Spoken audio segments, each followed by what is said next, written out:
Hello, magandang buhay, si Kuya DM. Isang malamig na umaga, malamig po dito uli sa aming bayan.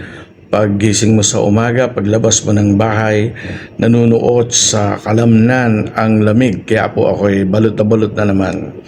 Ang ating pong bersikulo sa umagang ito is matatagpuan sa 1 Timothy 6:12. Ang sabi po dito, ipaglaban mo ng mabuti ang pananampalataya.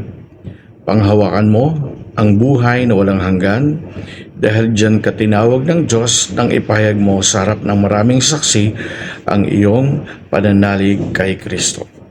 Paano ba natin to maipaglalaban? Paano ba natin to maipagmamalaki? Unang-una, sa mundo po ngayon ay maraming klase ng tao na kasama ka sa buhay. Makakasama sa trabaho, kasama sa bahay, kapamilya. Subalit, tayo pong lahat ay pinagpala at naiiba. Unang-una, magpatuloy po tayo sa pananalangin. Magpatuloy po tayo sa ating sinumpuan tungkulin na tayo ay anak ng Diyos, tayo ay pinili ng Diyos mula sa kadiliman at dinala niya sa kanyang liwanag.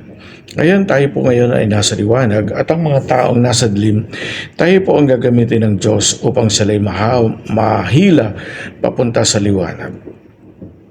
At kailangan maging firm po tayo sa ating pananampalataya na kapag ito'y mali, mali. Kapag ito'y hindi tama, hindi tama.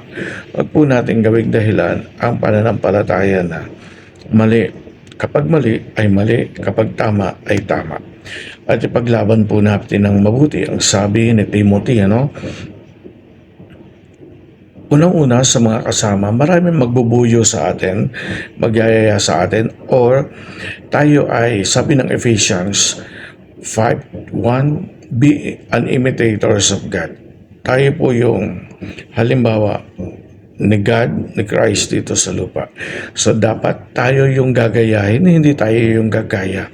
At dapat nakikita sa atin yung tunay na liwanag, dapat nakikita sa atin yung tunay na buhay na walang hanggan, na ang tunay na may relasyon sa Panginoon, dapat nararamdaman nila, nakikita, at higit sa lahat, mabibighani sila sa mga patotoo natin kung paano gumagalaw ang Diyos sa buhay natin.